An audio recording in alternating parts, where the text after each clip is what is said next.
YTN 라디오 김우성의 생생경제. 네, 청자 여러분 안녕하십니까? 김우성 PD입니다. 대기업의 성공은 한국 경제의 빛나는 성과입니다. 정부도 나서서 지원을 아끼지 않았고 또 그렇게 성공한 대기업이 잘 성장했습니다. 문제는 이 대기업을 돕던 중소기업 또 국민 경제가 어렵다면 문제가 달라진다는 거죠. 중소기업연구원의 자료에 따르면 이른바 낙수 효과가 없었다, 이런 문제가 제기됐습니다. 전문가와 함께 이 문제 대안까지 함께 풀어보겠습니다. 오늘 기재부를 중심으로 내수와 소비 촉진을 위한 대책이 발표가 됐습니다.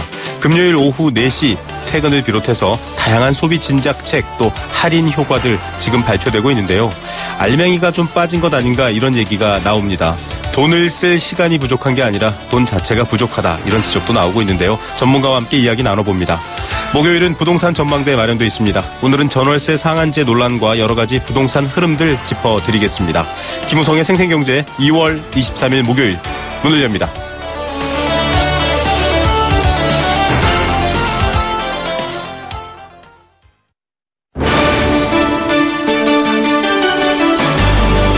YTN 라디오 김우성의 생생경제.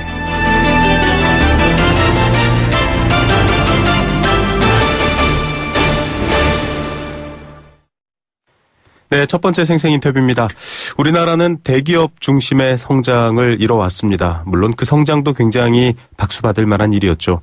하지만 대기업과 또 고소득층이 늘어나면 중소기업과 중저소득층도 잘 살 수 있다, 이른바 낙수 효과를 많은 분들이 믿어왔는데요.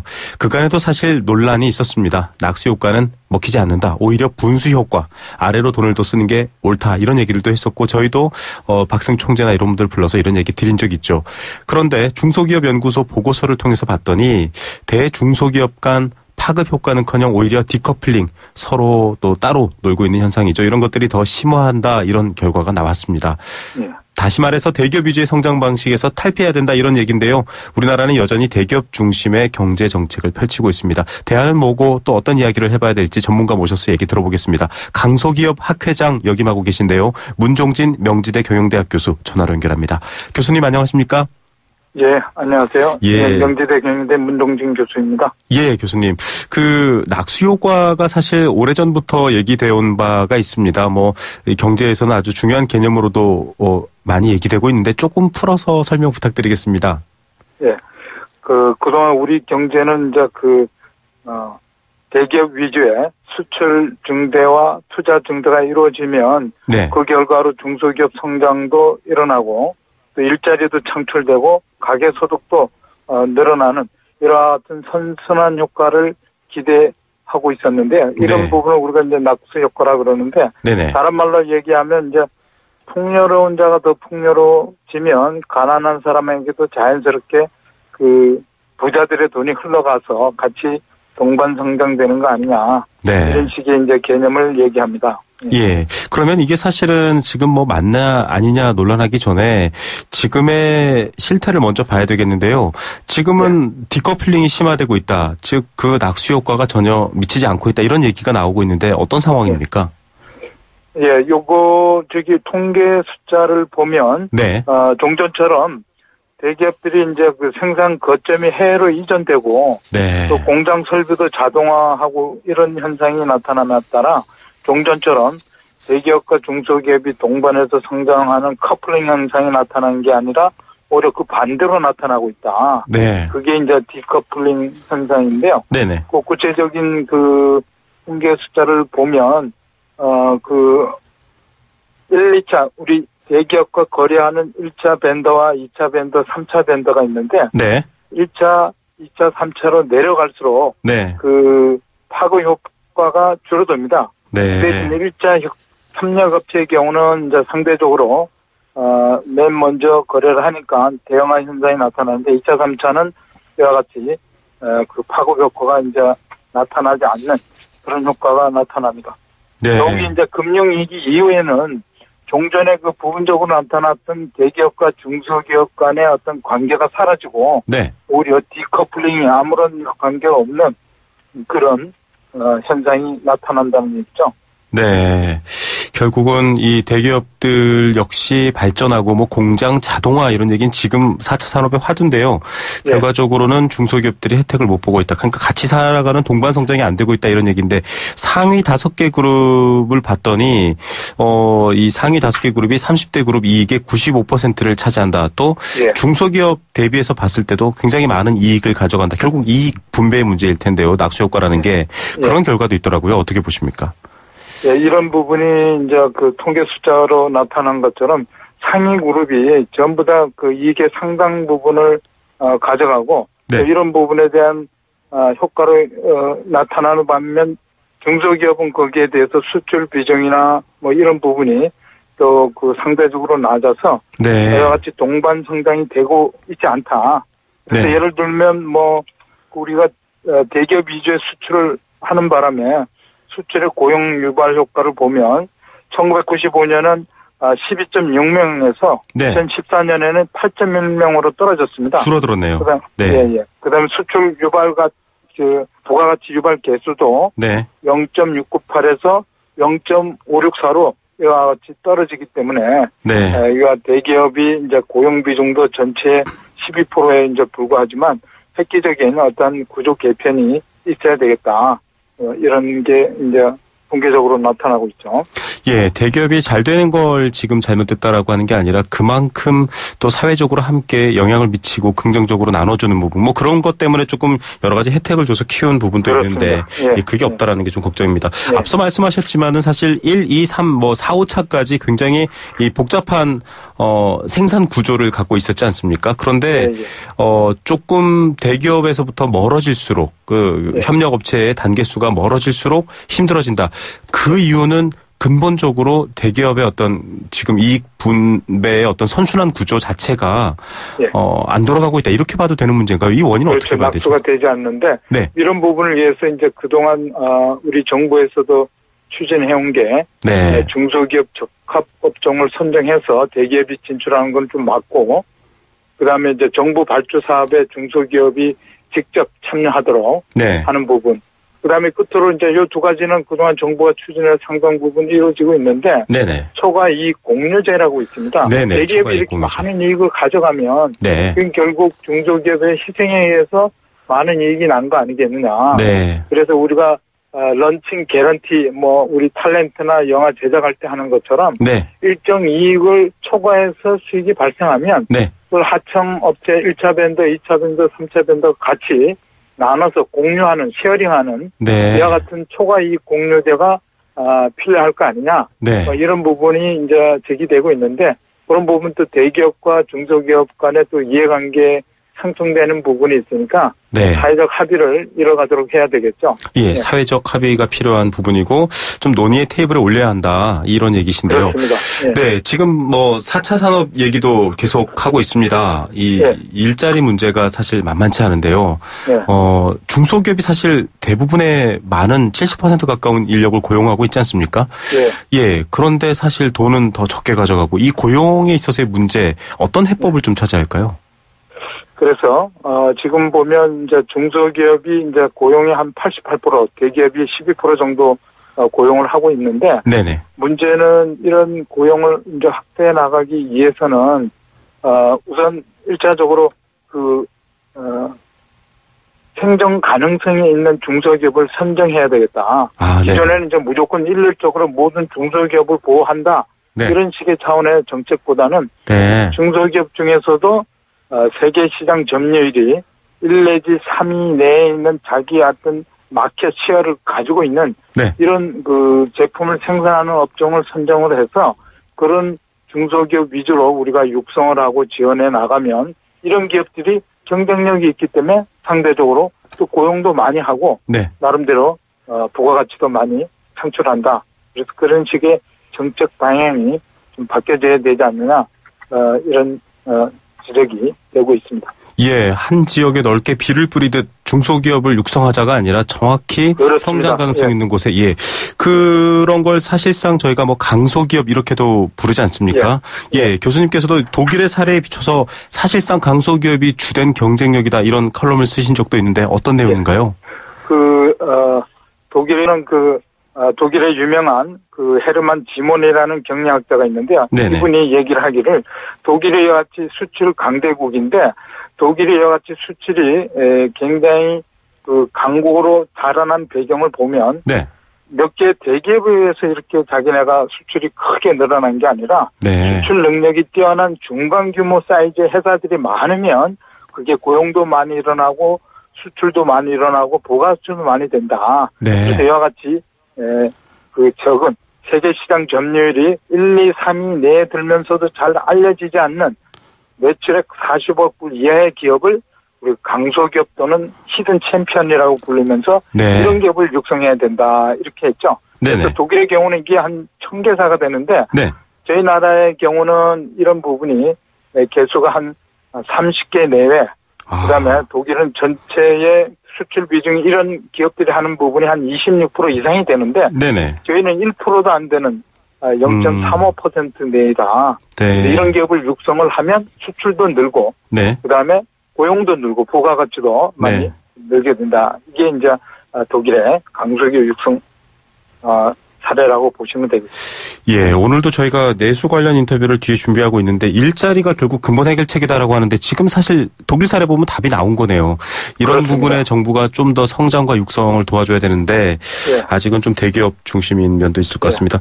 결국 저희가 낙수 효과, 그러니까 대기업 혹은 탑 플레이어를 키워주면 그 뒤따른 분들이 이렇게 혜택을 입는다 이런 얘기를 하려고 했는데 아예 패러다임 자체를 강소기업을 키우는 방향으로 바꿔야 된다 이렇게 볼 필요도 있겠네요. 예. 어차피 4차 산업혁명이 되면 새로 없어지는 일자리는 710만 개인데 네. 새로 생기는 것은 200만 개밖에 안 되기 때문에 어차피 500만 개의 잡은 없어지거든요. 네. 그럼 이런 부분을 자동화되고 새로운 기술 AI나 뭐 이런 로봇이나 뭐 이런 부분을 도입하면서 감축되는 인력을 새로운 4차 산업, 새로운 수요가 창출하는 그런 부분으로 전환하는 대책을 세우면서 네. 상대적으로 그런 인력 고용 창출이 강한 강소기업이 추진하는 그런 업종에 중점 우리가 육성을 시켜나가자. 이게 이제 강소기업 중심의 새로운 패러다임을 만들어 나가자는 그런 얘기가 되겠습니다. 예, 정말 뭐 이견이 없을 것 같습니다. 그런데 일단 앞서 말씀하신 것처럼 국민적 합의의 테이블 위에서 좀 이 문제를 들여다보자 이런 얘기도 하셨는데 아직 제도들이나 지금 한국 국내 여건을 보면 좀 교수님이 말씀하신 강소기업을 키우는 것과는 좀 반대로 가고 있지 않나요? 어떻습니까? 어려운 점들 어떤 것부터 극복해야 될까요?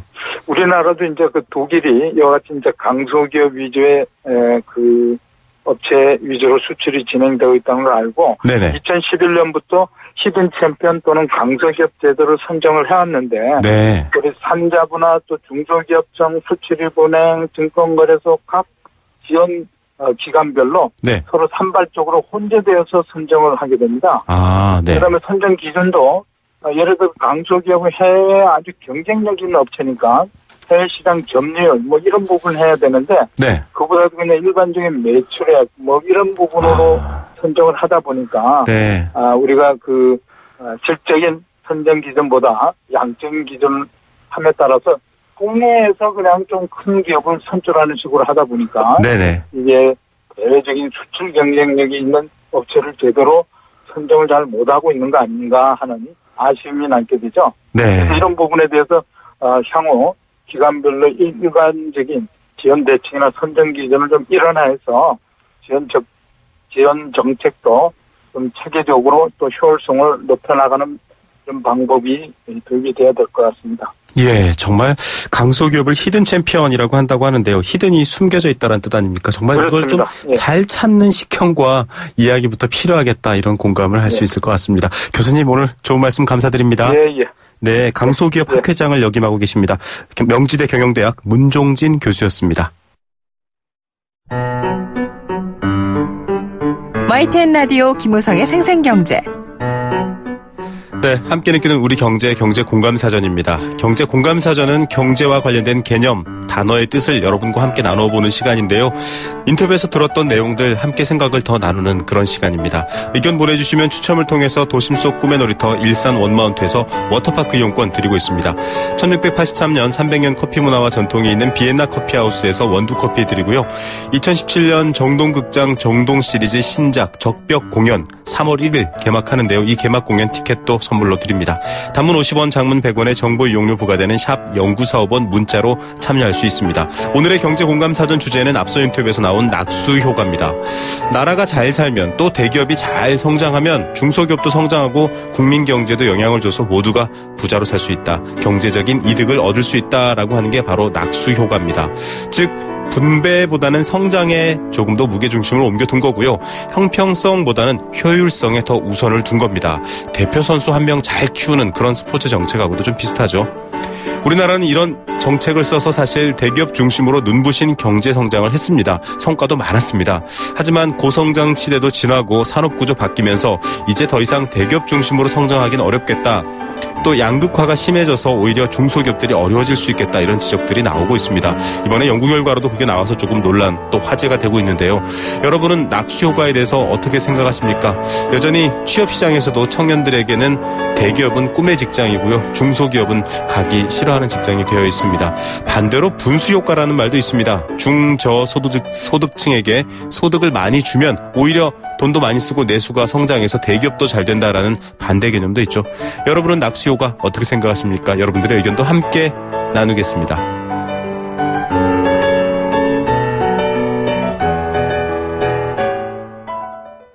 네, 생생경제 일부 포스코와 함께했습니다. 캠페인 들으시고요. 경제 톱뉴스 들려드립니다. YTN 라디오 캠페인. 물 없는 한라산, 물 없는 제주 바다를 상상할 수 있나요? 제주의 아름다운 자연과 풍경은 깨끗하고 건강한 물이 있기에 가능합니다. 제주를 아름답게 만들어주는 건강한 물은 우리의 몸과 마음도 아름답게 만들어줍니다. 건강한 몸과 마음을 지키는 이유. 아름다운 물을 사랑하고 지키는 일에서부터 시작됩니다. YTN 라디오 아름다운 물 캠페인은 광동제약과 제주특별자치도 개발공사와 함께합니다.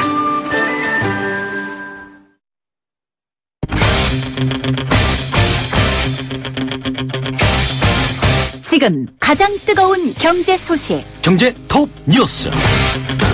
시각 주요 경제 뉴스들 전해드리겠습니다. 한국은행은 기준금리를 동결했습니다. 동결이라는 전망이 많았는데요. 역시 예상대로 됐습니다. 첫 번째 소식으로 전해드리겠고요. 인터뷰로도 준비했는데 내수 활성화 대책 나왔습니다. 기사로 자세한 내용들 여러분께 정리해드리겠습니다. 신생아 수가 역대 최저를 기록했다 소식 전해드렸었죠. 오늘은 결혼 건수에 대해서 또 결과가 나왔는데 어떨 것 같습니까, 여러분들? 한번 맞춰보시죠. 뉴스에서 그 내용 전해드리겠습니다. 경제 톱뉴스 2대12 권소연 기자 전화로 연결합니다. 안녕하십니까? 네, 안녕하세요. 네, 기준금리 1.25% 현행 동결됐네요. 네, 예상했던 바대로 동결이 됐습니다. 작년 7월부터 8개월째 동결을 이어간 건데요. 워낙 요새 국내외 상황이 불확실하니까 좀 지켜보자라고 판단한 겁니다. 그동안 저금리로 가계부채가 작년 한 해 동안 141조 원이나 늘었잖아요. 네. 계속 우리 경제의 아킬레스건으로 지적이 되고 있는데 워낙 가계부채가 사상 최대 행진을 이어가니까 이 상황에서 금리를 만약에 내리면 가계부채가 더 늘어날 거고 올리면 기존의 대출자들의 부담이 크게 늘면서 한계에 부딪히는 차주가 늘거나 아마 줄도산이 일어날 수도 있습니다. 네. 여기에다가 이제 올해 미국 연방준비제도 그러니까 중앙은행이죠. 정책금리 인상이 예정이 되어 있고 또 트럼프 행정부의 경제정책도 불안 요인으로 꼽힙니다. 여기에 오는 4월에 미국 재무부가 환율 보고서를 내는데 과연 한국이 환율 종잣국으로 지정될 것인지 관심이 쏠리는데요. 아무래도 그 전후로 환율 변동성을 보일 가능성이 높습니다. 예, 미국 금리 인상도 계속 관심 있는 뉴스로 지금 검토되고 있는데요. 내수 활성화 대책을 정부가 내놨습니다. 이 성장률이 정말 만만치 않다, 큰일 났다, 이런 좀 다급한 외침 같은데 임시 공휴일 얘기도 나오고 있네요. 네, 직장인에게는 반가운 소식일 텐데요. 지난해 5월 초에 임시 공휴일을 지정해보니까 내수 진작 효과가 좀 있었다라고 판단한 정부가 올해에도 좀 실시하는 방안을 검토하기로 했습니다. 물론 조업일 수가 줄어드는 것 같은 이제 부작용도 있기 때문에 아직 확정이 되지는 않았는데요. 네. 기획재정부는 다양한 검토를 하고 있는데 확정되지는 않았다. 지난해 실시한 결과 소비는 증가했지만 중소기업 참여나 생산일수, 조업일수가 줄어드는 문제, 그리고 또 해외여행이 늘어나는 문제에 대해서 추가 검토가 필요하다라는 입장입니다. 네. 정부가 재작년 8월 14일 그리고 지난해 5월 6일을 임시 공휴일을 지정하고 지난해에는 또 고속도로 토행료 면제 이런 것도 시행했는데요. 그 결과 지난해 5일부터 8일까지 연휴 기간에 전년보다 백화점 매출액은 16% 증가했습니다. 하지만 지난해 연휴 당시에 카드 사용액 증가율은 국내보다 해외에서 2배 이상 더 높았었는데요. 그러니까 국내에서 소비하라 이렇게 휴일을 지정했는데 해외 나가서 쓰는 부작용도 생겼던 거죠. 이와 별개로 이제 정부는 올해 봄 여행 주간을 5월 1일에서 14일이었는데 그걸 이제 4월 29일부터 5월 14일까지로 늘리기로 했습니다. 네. 여행 주간이 왜 중요하냐면요. 이 기간 중에 중부 내륙이나 남도 해양, 정선 아리랑 이런 5대 관광 열차 주중 이용 요금을 30% 할인해 주거든요. 예, 할인 정보 또 중요할 것 같습니다. 이 밖에도 좀 대책들이 여러 개가 나와서 저희가 한꺼번에 다 얘기 못 해드리고 인터뷰에서는 좀 정책 효과 위주로 얘기를 할 것 같은데 좀 더 상세한 내용 소개해 주시죠. 일단 전통시장과 대중교통 사용하면 연말에 소득공제 받을 수 있다는 건 다들 알고 계실 텐데요. 네. 연말까지 전통시장에서 물건 사고 또 대중교통 요금으로 지출한 소비에 대해서는 소득공제율을 30%에서 40%로 확대 적용하기로 했습니다. 네. 그리고 또 일과 가정 양립 이거 중요한데요. 이걸 위해서 매달 하루를 가족과 함께하는 날로 지정하고 유연근무제를 활용해서 단축근무를 유도하기로 했습니다. 예를 들어서 월요일부터 목요일까지 하루 30분 더 일하고 가족과 함께하는 날로 지정된 금요일에는 2시간 먼저 퇴근하는 이런 식인 건데요. 네. 이렇게 하면 아무래도 소비가 늘어나지 않겠냐라는 겁니다. 사실 2015년 기준으로 보면 한국의 1인당 연간 노동시간이 2113시간입니다. 그런데 미국은 1790시간, 일본은 1719시간이거든요. 네. 그러니까 한국인들이 일을 훨씬 많이 하고 있는 건데요.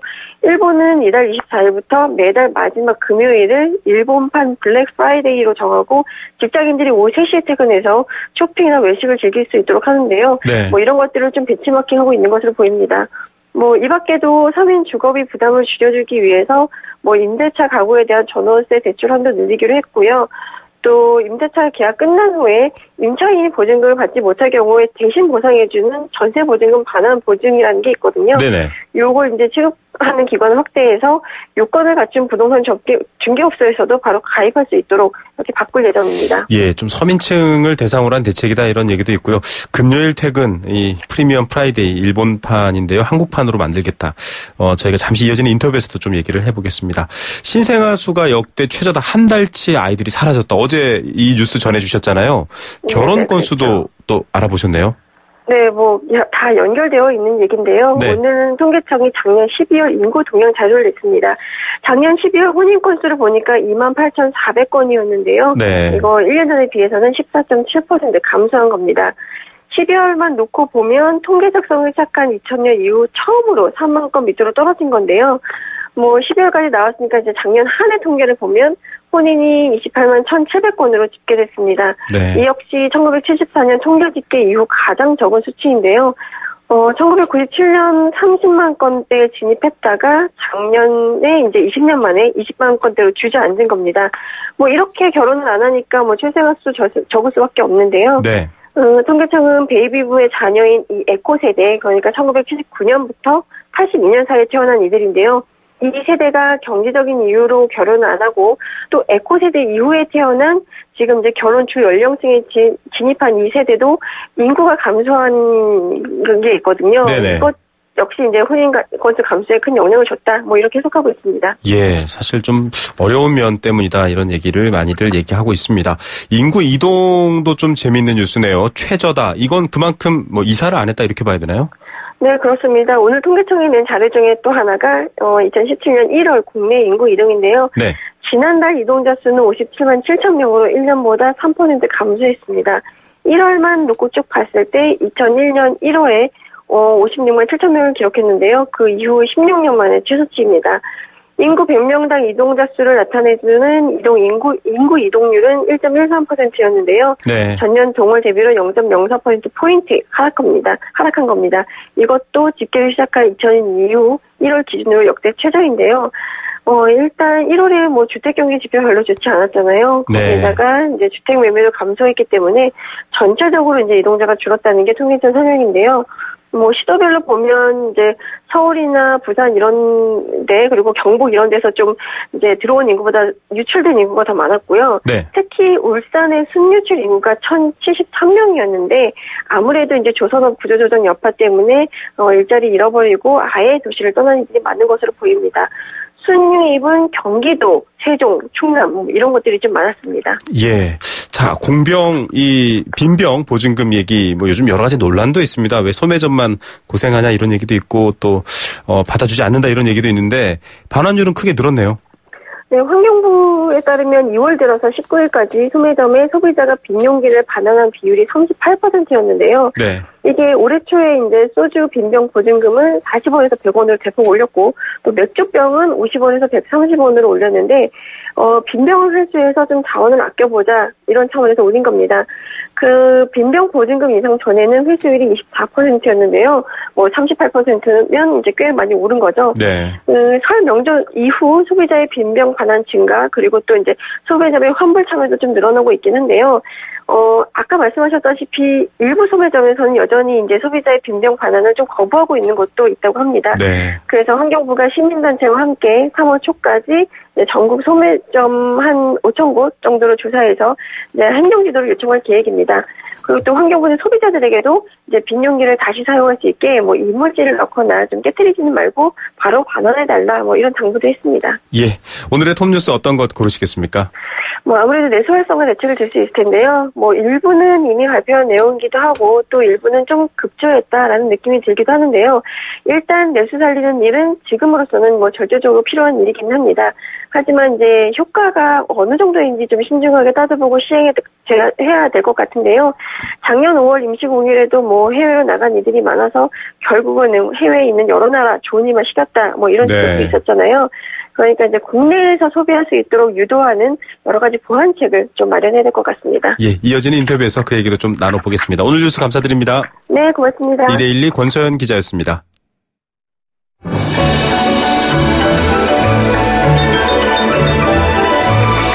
오늘의 경제를 들여다보는 시원한 창.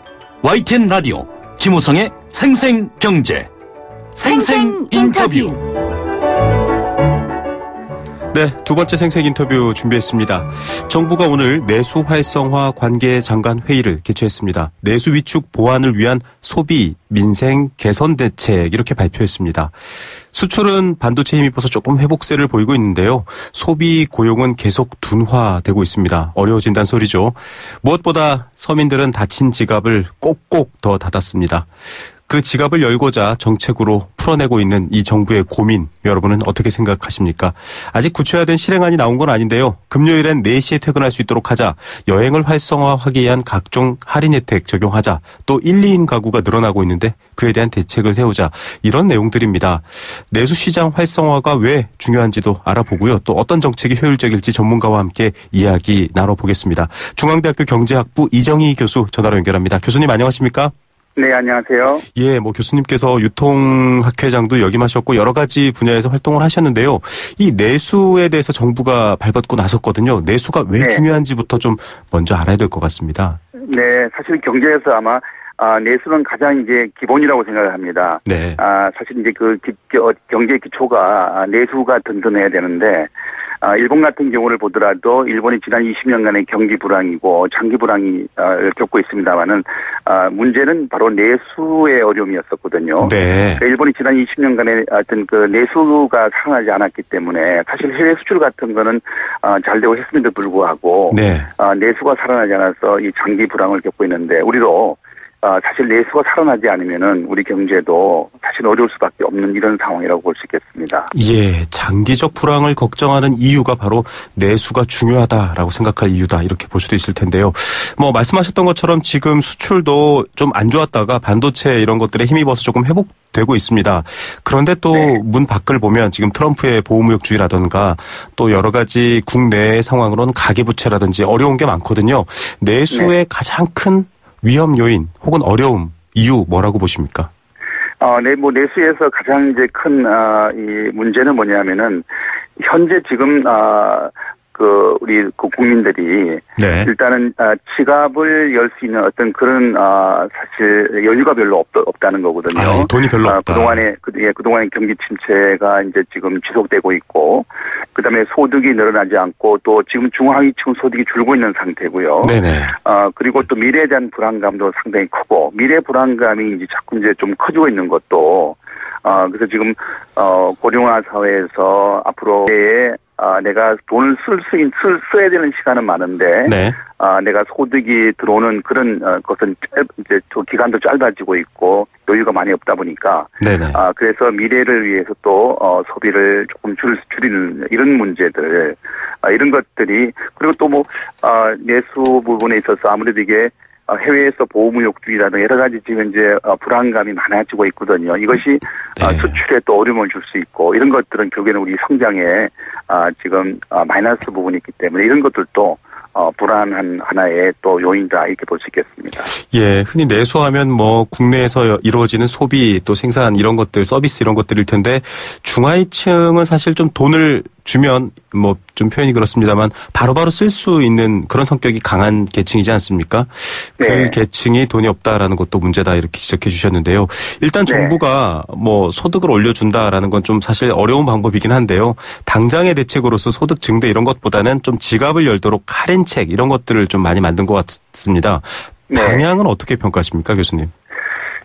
네, 지금 당장 이제 지갑을 좀 열어야 되기 때문에 정부도 답답한 마음이라고 생각을 합니다. 네네. 그래서 지금 당장 지갑을 열기 위한 노력들을 작년에도 여러 가지 지금 쇼핑 어떤 그런 코리아 그랜드 세일도 했었죠. 할인 기간도 많이 했었고요. 했지만은 그런 부분들이 사실은 이제 큰 성과를 보이기는 한계가 분명히 있기 때문에, 왜냐하면 네. 근본 대책이 아니거든요. 네네. 그래서 일시적인 어떤 효과는 있지만 이것이 이제 지속성이 좀 떨어질 수가 있는 부분이다. 결국에는 소비자들이 지갑을 아무리 어떤 이벤트가 있다 하더라도 지갑을 열려 그러면은 내가 좀 여유가 있고 내가 미래가 좀 좋아진다는 어떤 그런 좀 희망이 있으면은 네. 내가 지갑을 열어서 거기에 참여를 하지만은 그렇지 않다 그러면은 아무래도 이벤트가 있다 하더라도 참여도가 떨어질 수밖에 없는 상황이라고 봅니다. 예, 교수님께서 말씀해 주셨던 것처럼 이 지속적으로 내수가 어려워지고 있는데 좀 지속적 대책이 나와야 대응이 될 텐데, 이런 말씀에 또 많은 분들이 또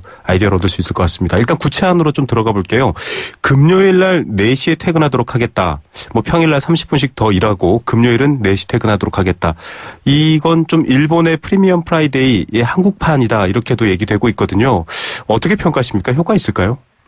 네, 그렇습니다. 일본도 사실은 이제, 여러 가지 이제, 국유지책으로 일본도 그런 이제 프리미엄 프라이데이도 하고, 사실 예전에는 일본 같은 경우 지갑을 열기 위해서, 그런 이 바우처 같은 것들도 해가지고, 소비를 진작시킨 노력을 했지만은, 네. 그런 효과가 사실은 큰 효과가 별로 없었다, 이렇게 보이는데요. 지금 정부가 이렇게 일단은, 여가 시간을 좀 이렇게 줘서, 이렇게 해서 가족들과 함께 이런 여가 활동을 통해서 소비를 좀 진작시키는 이런 기대를 하고 있는 것 같습니다. 근데 문제는 이게 급하더라도 과연 이제 소비자 지금 현재 이게 시간이 없어서 우리가 돈을 못 쓰는 게 아니고 시간이 있다 하더라도 돈 쓸 수 있는 환경이 안 되면은 돈 쓰기 어렵거든요. 그다음에 그렇죠. 또 지금은 경기가 어려울수록 시간 얘기가 더 어려워질 수가 있습니다. 왜냐하면은 내가 1시간, 2시간 더 일해야 되는 거거든요. 그렇죠. 경제활동에 더 시간을 써야 되니까요. 그렇습니다. 손님이 덜 오면은 이 가게 문을 열어놓는 시간이 길어지는 것이고요. 그다음에 이제 경쟁이 심하지, 경기가 불안해서 기업들 간의 경쟁이 심화되면은 일을 더 하지 않을 수가 없다는 거죠. 그렇죠. 이런 상황에서 과연 4시 퇴근이다, 가족과 함께하는 날 지정을 했다 하더라도 얼마나 동참하느냐. 물론 공기업들이 좀 더 이제 솔선수범을 이제 보일 수는 있겠습니다만은 어쨌든 여러 가지 고민으로 나온 이러한 대책들이 아닌가 생각됩니다. 네, 시간이 없어서 돈을 안 쓰는 건 아닌데, 교수님 말씀에 많은 분들이 공감하실 것 같습니다. 이 여행 쪽으로도 지금 정부가 대책을 내놨습니다. 여행 주간을 조금 더 확대해서 적용하겠다, 이런 부분이 있고요. 이렇게 하면 또 각종 할인책, 앞서 말씀하셨던 것처럼 좀 경제적 이득, 주겠다 이런 말도 나오고 있고요. 작년에도 사실 임시 공휴일 효과가 있었다 이런 결과가 나왔지 않습니까? 근데 좀 단점으로서는 해외에 가서 돈을 쓴다. 작년에도 해외 신용카드 사용액이 최다였고요. 이런 문제점이 있거든요. 어떻게 대책을 좀 정교하게 다시 고쳐야 할까요? 네, 그렇습니다. 사실 임시 공휴일 같은 경우도 내수를 진작시키기 위한 하는 이제 방법인데요. 그런데 이러한 임시 공휴일을 지정했더니 국내 어떤 그 여행보다는 해외 여행이 좀 늘었다. 사실 요즘은 이제 일본이나 보면은 해외 쇼핑객을 유치하기 위해서 엄청난 노력을 많이 하고 있거든요. 네, 일본으로 가는 표가 없다고 할 정도입니다. 한국도. 네, 왜냐하면은 일본에 보면은 가격대도 예전은 일본은 비싸서 사실 일본 가서 쇼핑하기 힘들었는데 네. 요즘은 일본이 이제 사실은 물가도 많이 낮아졌고 이러기 때문에 우리 한국 관광객이 이 쇼핑을 위한 관광을 일본으로 지금 많이 가고 있습니다. 그래서 네네. 이런 효과가 사실은 이제 일본 이런 해외 관광객으로 많이 몰릴 수 있는 이런 가능성 상당히 크고 이미 이제 그런 부분들이 보여지고 있고요. 네. 이런 부분들도 고려하는 어떤 그런 보완 대책이 필요하지 않을까 생각합니다. 예, 우리나라 지금 비교하면은 일본과 좀 비슷한 점이 많다 이런 지역들도 나오고 있는데요. 편의점이 막 증가하거나 1인 가구가 느는 것도 일본과 비슷하고 그래서 일본을 반면교사 삼아야 된다라고 하는데 이런 1인 가구나 고령화 같은 일본과 한국 사이에 비슷한 점인데요. 이런 것들을 좀 고려해서 이런 소비 진작 내수 대책이 있어야 될 것 같은데 어떤 좀 대안들이 필요합니까, 교수님? 네, 지금 일단은 인구적인 측면에서 사실 이제 우리 인구 구조라든가 가구 구조에 관련돼서는 우리가 일본을 지금 이제 분명히 따라가고 있기 때문에. 네네. 그동안 일본이 했었던 여러 가지 어떤 정책이라든가 그것도 성과에 대한 것들을 면밀하게 분석해서. 네. 우리가 시행착오를 좀 줄여가야 되지 않을까 생각이 되고요. 그리고 지금 현재 1인 가구가 늘어가면서 지금 1인 가구도 보게 되면은, 젊은 층 1인 가구 늘고 또 고령층 1인 가구 늘어가고 있기 때문에 1인 가구가 늘어간다는 것은 어떻게 보면은 소비에서 한편에서 소비 진작의 효과도 있을 수가 있는데 기대할 수 있는데 네네. 그러나 1인 가구들이 구매력이 떨어지는 소득이 좀 낮은 어떤 이러한 계층에서 1인 가구가 늘어난다는 것은 또 상당히 또 복지적인 측면에서 또 많은 고려가 돼야 되는 부분이 많이 있거든요. 예. 그래서 이런 것들을 고려해서 정부가 어쨌든 이 소비를 내수를 살리기 위해서 여러 가지 지금 1인 가구 같은 경우에 일자리 문제도 상당히 심각하고 왜냐하면 본인이 일을 하지 않으면은 네. 소득이 이렇게 보존되는 곳이 없죠. 예, 네. 배우자를 통해서 들어올 수가 없는 거기 때문에 이런 부분들에서 어떻게 일자리를 좀 더 만들어 줄 것이냐. 그래서 소득을 조금이나 높여서 어떤 소비를 이끌어내는 이런 여러 가지 노력들이 필요한 상황이라고 보겠습니다. 예, 교수님께서 일본 경제 포럼에서도 이 솔로 이코노미 이렇게 얘기하면서 주목해야 된다. 그러니까 지금 1인 가구 중심의 이런 변화에 방점을 둬서 소득이라든지 소비 진작 정책을 펼쳐야 한다 이 말씀이신 거죠? 네, 그게 상당히 중요합니다. 왜냐하면 1인 가구 비중이 워낙 높아지고 있기 때문에 네. 정부가 1인 가구에 관련된 이런 대응책은 상당히 중요한 비중을 차지할 것이다 이렇게 보는 것입니다. 예, 이번에 사실 이 금요일 일찍 퇴근하는 것도 가족의 날 이렇게 만들어 놨는데요. 이 1인 가구에 대한 고려라든지 이런 부분이 좀 더 치밀하게 돼야 된다라는 것들 좀 정책 도입 과정에서 수정도 하고 좀 첨가됐으면 좋겠다라는 생각 듭니다. 교수님 끝으로 지금 여러 가지 지금 물가도 좀 많이 오르고 있고요. 지갑은 계속 닫히고 있는데요. 다른 좀 근본적인 해결책은 아니다라고 하셨는데 근본적인 해결책으로는 어떤 방법들 좀 저희가 생각해 볼 수 있을까요? 네, 가장 근본적인 대책은 일단은 지금 이제 일자리 문제가 가장 심각한 문제입니다. 네. 그래서 일자리라는 것은 일단은 소득이 높은 쪽도 사실 보면은 이제 일자리 불안감이 사실 있는 거고요. 네네. 또 낮은 쪽은 또 바로 생계적인 측면에서 일자리가 필요한 것이기 때문에 네. 그래서 이 일자리를 어떻게 늘려줄 거냐 이게 정부의 가장 큰 고민인데 답을 참 찾기 어렵다. 네. 그래서 아까 잠깐 말씀드렸듯이 1인 가구에 특히 이제 이런 혼자 사는 1인 가구들이 소득이 이제 지금 이제 없다든가 일자리가 없는 경우는 상당히 이제 심각한 문제이기 때문에 네. 이런 부분에서 공공적인 측면에서 일자리를 좀 더 만들어 지금 아마 가장 그래도 지금 당장 할 수도 있고 좀 효과를 좀 보일 수 있는 부분이 공공 부분의 일자리를 최대한 좀 늘려가는 네. 방법이 있을 거고요. 이렇게 하면서 이제 민간 쪽으로 이것이 좀 확산될 수 있는 이런 어떤 선순환 어떤 이 구조를 어떻게 만들어 갈 거냐 이런 고민이 더욱더 필요한 상황이라고 보겠습니다. 네, 근본 해결책으로서의 일자리 문제도 같이 좀 고려해야 될 문제인 것 같습니다. 교수님 오늘 말씀 감사드립니다. 네, 감사합니다. 네, 중앙대학교 경제학부 이정희 교수였습니다.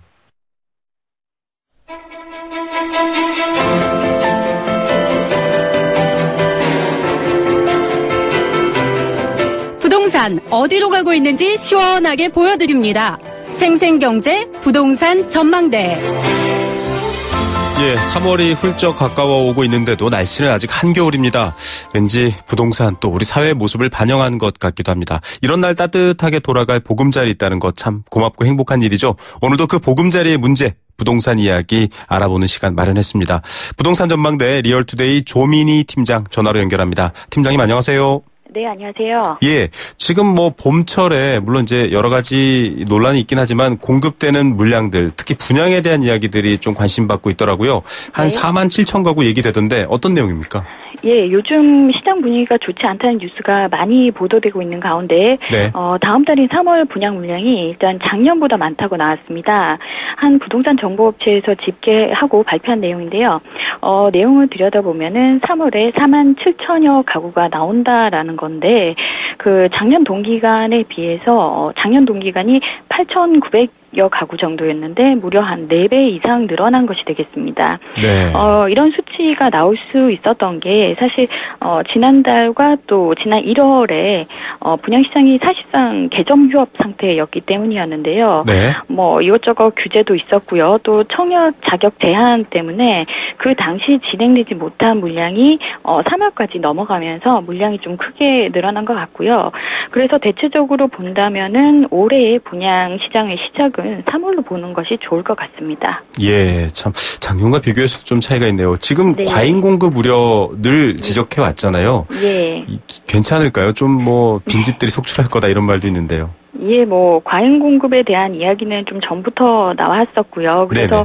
뭐 이거는 시장에서 좀 판단이 될 것 같고 일단 수요가 있는 곳에서는 수요가 만족할 만한 가격에서만 판다면은 잘 팔릴 테고 또 그렇지 않는 곳의 경우에는 미분양이 좀 발생할 가능성이 높다라고 볼 수가 있는 부분이고요.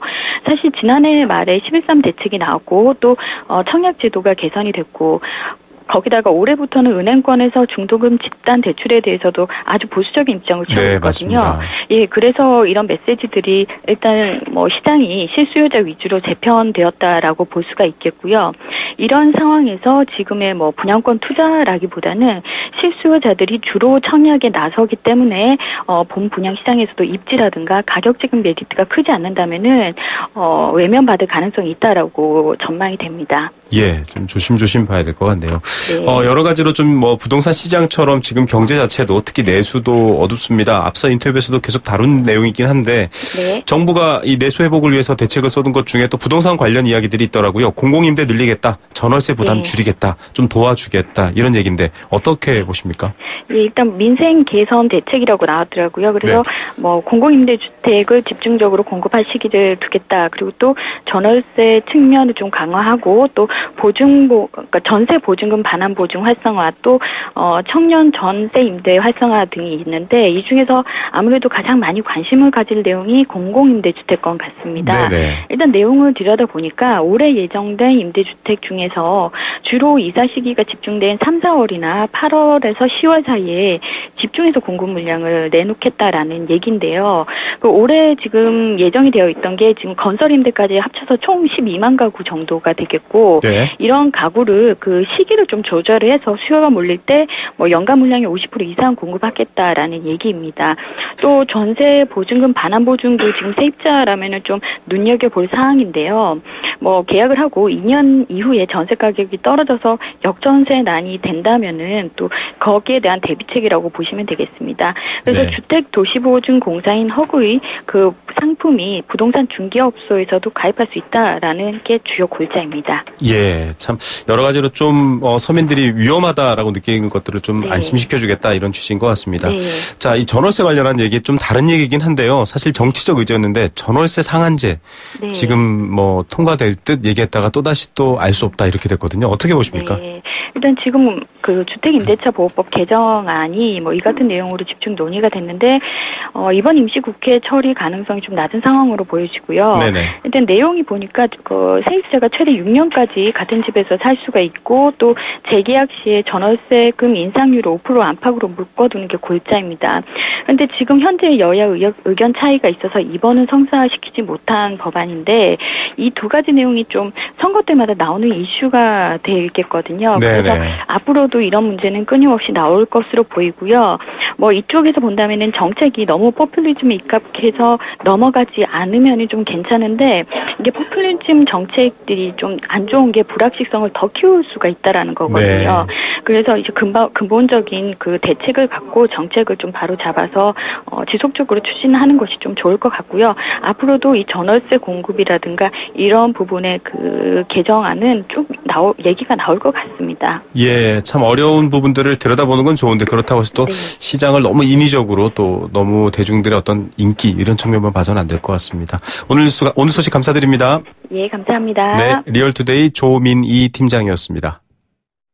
크리네어 테크. 크리네어 테크 집중기 주물 작업 연마 작업 페인트 작업 분진가스 냄새 연기 작업장 분진 이 세상에 못 없애는 분진이 어딨어.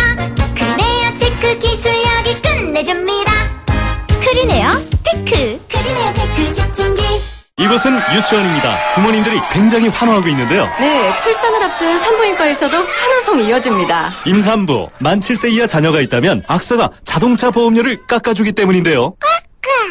악사 마이 키즈 할인 지금 확인해보세요. 1566 악사 다이렉트. 가입 시 유의사항을 확인하세요. 네, 생생경제 포스코와 함께했습니다. 오늘 의견 많이 주셨네요. 5129님은 낙수 효과를 기대하고 내세웠던 대표 선수들 알고 봤더니 서민경제에는 참 안 좋은 사람들이었습니다. 예, 뭐 그런 부분들 때문에 좀 개선하자 이런 얘기 나오고 있죠. 휴일 자꾸 하면 영세 자영업자들은 더 힘듭니다. 이런 의견도 주셨고요. 낙수 효과보다는 중소기업 또 어렵게 만드는 대기업들 좀 그런 행동들 막아주세요. 이런 의견들도 있었습니다. 커피 선물 6158님께 드리고요. 3580님 오늘 또 처음 사연 주셨네요. 또 7737님께 정동극장 공연 선물 드리겠습니다. 저는 내일 오후 3시 10분 힘이 되는 경제 이야기로 다시 찾아옵니다. 김우성의 생생경제였습니다.